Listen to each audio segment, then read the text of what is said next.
Welcome back to Prosthetic Effects. Last week I showed you how to sculpt a prosthetic, and this week I'm going to show you how to mold it. If my assistant would come closer, I'm going to show you how to build the clay wall that will surround the prosthetic and eventually become the flashing. What you want to do is get a relatively even layer of clay. Most of the time I'd be using an oil-based clay or a modeling clay like clean clay, but this time all I've got is water-based, but it should be fine.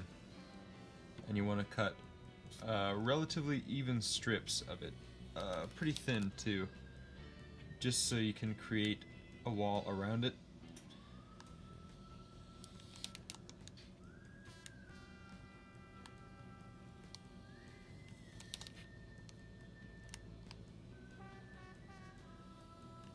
That should be more than enough. And I'm just going to discard this end piece here as well, because I don't need that. I'm going to go in, oh boy, already sticking together. I'm going to go in and start laying this down just outside the edge of my sculpture.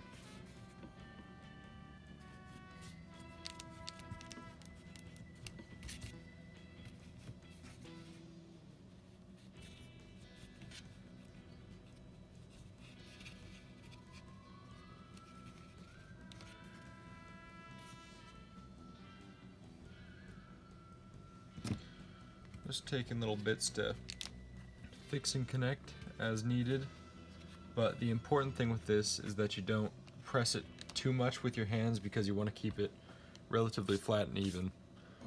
And then I'm just going to go in and kind of smooth it out as best I can. This wall isn't super even. I might clean it up in between takes, but I'll show you generally how it's done.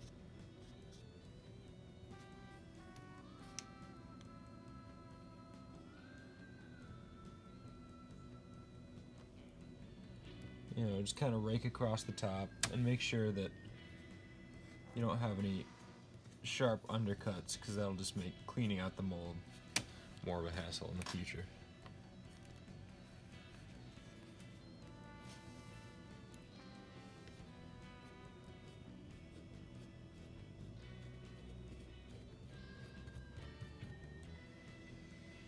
Alright, this is almost good.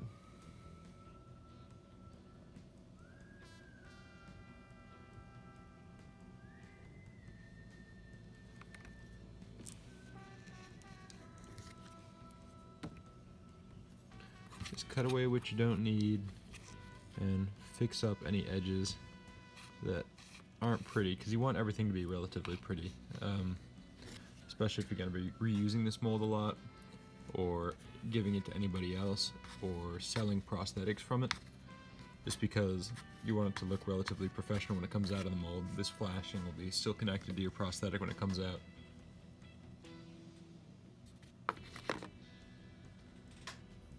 Alright, as you can see, I came in and cleaned up the walls that I created for the flashing.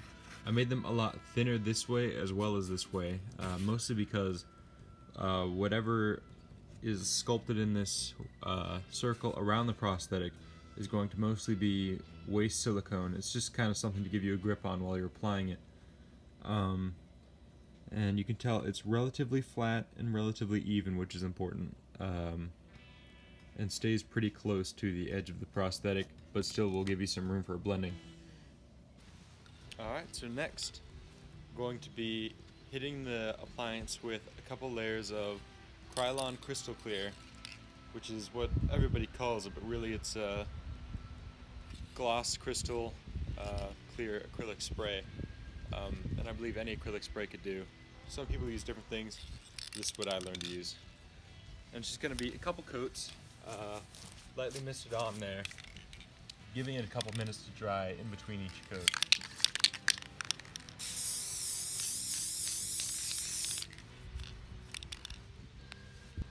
Alright, it's been about 3 minutes. I'm going to apply the next coat.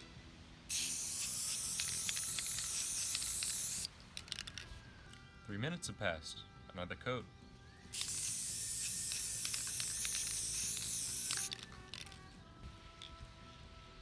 Another 3 minutes have passed. Another coat.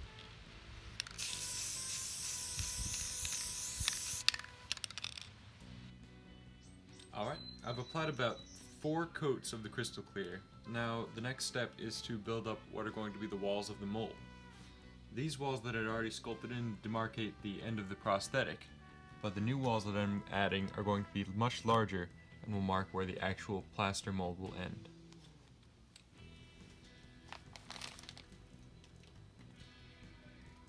So to start, I'm just going to take some thick slabs of clay and cut them into shape so I can place them around the edge of the mold, much in the same way that I did with the smaller wall.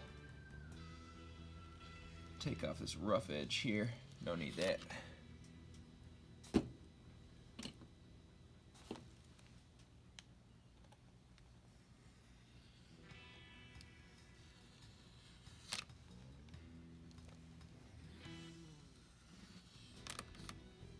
That was a little thin.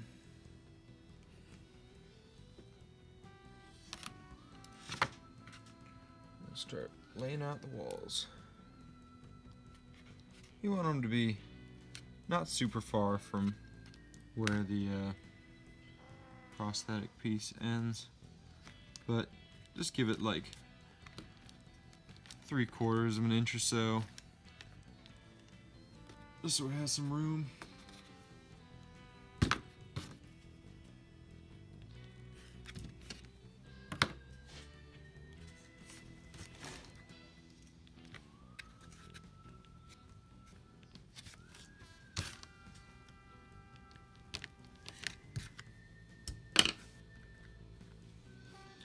And the thickness of these walls doesn't matter so much after a certain point, as long as there'll be an adequate dam for the plaster that's going to be poured inside.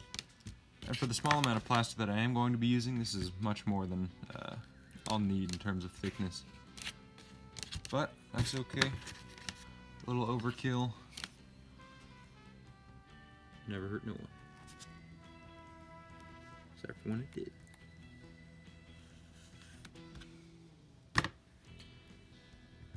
And with each clay piece you cut, you want to put kind of the smoothest side inward. That'll just guarantee a nice pretty mold at the end.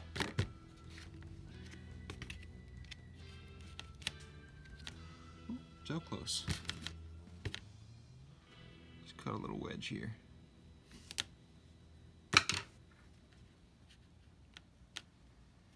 Alrighty. And when I snap my fingers, this will be complete.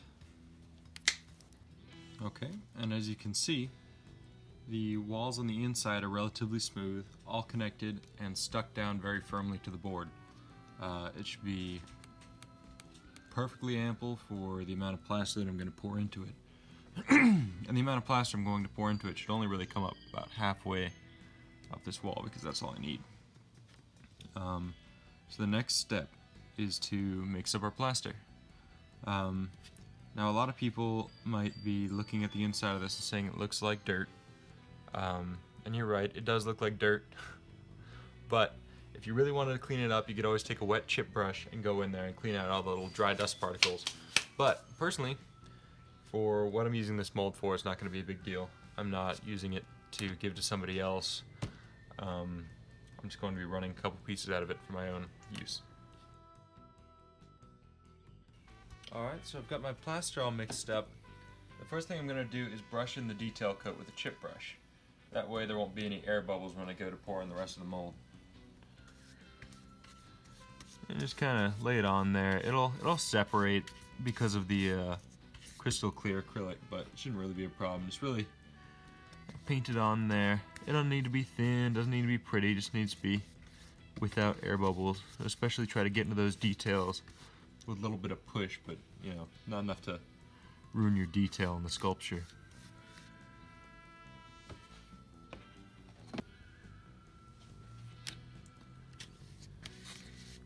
Just getting in the edges there. What's important is that you brush it into your actual prosthetic piece mostly, but it doesn't hurt to get it around the mold walls as well. That way we'll get a good clean square edge on it all. It'll just look a little bit better when it comes out. Alright, looks like I got it pretty well blended in for the beauty coat.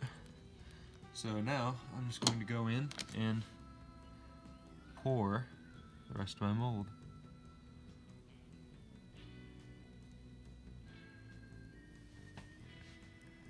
And it doesn't need to be super full. You just want it to cover plus maybe half an inch where your prosthetic and interior walls ended. Voila. And now, let it sit. Alrighty, it's been about 2 hours, and I pulled away the clay walls and lifted my mold up off the table. As you can see, the prosthetic itself came out without any mess at all, but I will have to clean out the water-based clay that's stuck in the edge there. Plus, you can tell there's some pretty serious patterning going on because of the cardboard that I used. So I suggest not using cardboard in your future mold making. Prosthetic making, you know,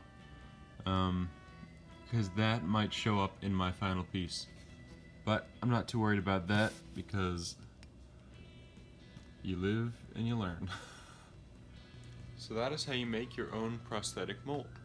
The only thing left to do would be to clean it up and then finally start casting copies for application, which I'll show you how to do next week.